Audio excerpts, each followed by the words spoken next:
मेरे दोस्त एक मसीही बहन है, इंस्टाग्राम में मुझे मैसेज की थी। कहती है, आप सुनिए, इस बात को सुनिए, इस वीडियो को देखिए, बहुत ही ज़्यादा आप सबों के लिए इम्पोर्टेंट है। तो इंस्टाग्राम में एक मसीह बहन ने मैसेज की थी, मैं इसका डिटेल्स आपको नहीं दिखा सकता है ना। तो मैसेज की थी, जय मसीह की ब्रदर, जय मसीह की ब्रदर, मैंने बपतिस्मा लिया है, मैं 19 साल की हूँ, प्रभु के वचन को जानती हूँ, लेकिन मैंने शादी से पहले ही इंसान के साथ एक साथ रही, लेकिन अब हमारी शादी हो चुकी है और मैं बहुत पश्चाताप करती हूँ, अपनी गलती का प्रभु से प्रेयर करती हूँ, तो क्या मेरा पाप माफ होगा? प्लीज रिप्लाई दीजिए। इस बहन का कहना है कि मैं शादी से पहले ही इंसान के साथ रह चुकी हूँ, है ना, अर्थात व्यभिचार। आप समझ रहे होंगे बात को। तो देखिए, उस बहन का क्वेश्चन यह है कि मेरा पाप जो है माफ हुआ होगा कि नहीं हुआ होगा। तो उससे पहले उस बहन ने कहा कि मैं पश्चाताप करती हूँ बहुत। तो जाहिर सी बात है, जब आप अपने टूटे हुए मन से, आप अपने टूटे हुए हृदय से जब आप पश्चाताप करोगे ना, तो परमेश्वर आपकी पश्चाताप, आपकी प्रार्थना को अवश्य सुनेंगे। परमेश्वर का वचन कहता है कि टूटा हुआ मन जो है ना, वो परमेश्वर के योग्य जो बहुत ही बड़ा बलिदान होता है। हाँ मेरे दोस्त, जैसे उस बहन ने कहा कि मैं अपने मन से पश्चाताप करती हूँ, तो बहुत अच्छा बात है ना। पश्चाताप करना बहुत अच्छा बात है। जब आप अपने टूटे हुए मन से पश्चाताप करोगे तो परमेश्वर आपको क्षमा क्यों नहीं करेगा, जरूर क्षमा करेगा।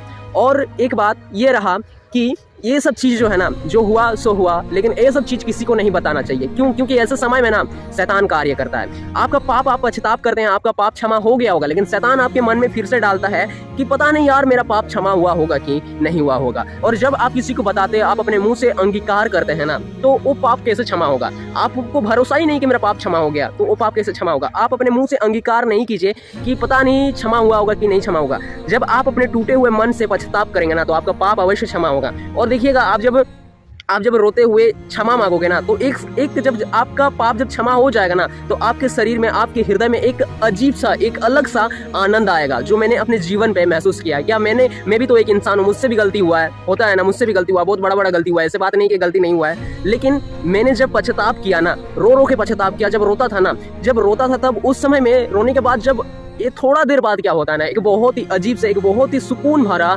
आनंद मिलता है, वो पवित्र आत्मा की ओर से आनंद मिलता है। तो उस चीज से हमें ये चीज सीखने को मिलता है कि हमारा पाप जब क्षमा होता है ना, तो उस दुख को, जब हम लोग रोते हैं, उस दुख को, दर्द को, उस रोना को, उस आंसू को प्रभु यीशु मसीह उठा लेते हैं और एक आनंद हमें देते हैं, जो हमारे जीवन पे हम अनुभव करते हैं, है ना। इसीलिए जब आप अपने टूटे हुए मन से पश्चाताप करेंगे ना, तो आपका पाप जो है अवश्य क्षमा होगा और आपको एक अलग सा आनंद महसूस होगा। और बार बार अपने मुंह से उस चीज को अंगीकार नहीं करना चाहिए, नहीं सोचना चाहिए, क्योंकि ये सब शैतान ही डालता है हमारे मन में कि ये चीज सोचे। और जब हम लोग अपने मुंह से अंगीकार कर लेते हैं, तो हमारा मुंह से निकला हुआ वाणी सब जो होता है, वो आग की तरह होता है, और आग थोड़ा सा लगा हुआ रहता है ना, पूरा फैल जाता है। इसीलिए वो चीज ऐसा है कि मुंह से अंगीकार नहीं करना चाहिए कि क्षमा हुआ कि नहीं क्षमा हुआ।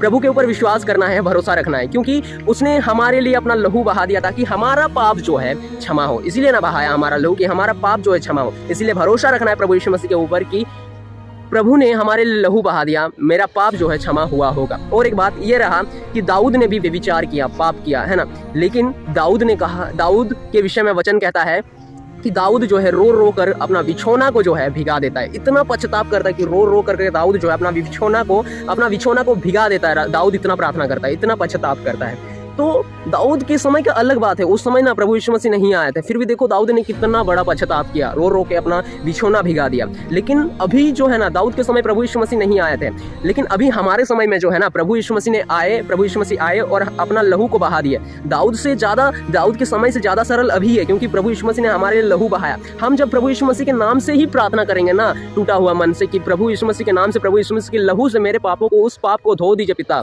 तो प्रभु यीशु मसीह ने बहुत ही सरल कर दिया, हमारा पाप जो है अवश्य धुल जाएगा, है ना। और दाऊद के समय में प्रभु यीशु मसीह नहीं आए थे, और दाऊद अपना रो करके अपना बिछौना भिगा देता था। इस प्रकार का पश्चाताप किया था दाऊद ने। और हमारे समय में तो अभी तो बहुत ही सरल है, प्रभु यीशु मसीह ने आया और हमारे पापों के खातिर जो है ना, अपना लहू को बहा दिया, ताकि जो कोई उस पर विश्वास करे वो नाश ना हो, वरन क्या है, अनंत जीवन को पाए। इसलिए ये सब चीज किसी को नहीं बताना है और नहीं सोचना है कि पाप क्षमा हुआ है कि नहीं हुआ है। हमारे प्रभु यीशु मसीह ने हमारे खातिर जो है लहू बहाया, उस चीज में हमें भरोसा रखना है, क्योंकि हमारा प्रभु यीशु मसीह अभी भी जीवित है और जीवित पिता है। वो आदि है, अंत है, अल्फा है, ओमेगा है। आदि भी वही है, अंत भी वही है, वर्तमान में भी वही है ना।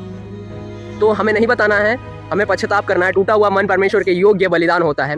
आशा करता हूँ दोस्त, मैंने जो कुछ इस वीडियो में आपको बताया आपने समझा होगा। तो चलिए प्रभु परमेश्वर आपको संभाले और आशीष दे। मिलते हैं किसी अगले वीडियो में अगले वचन के साथ। तब तक के लिए मेरे दोस्त सभी के लिए जय मसीह।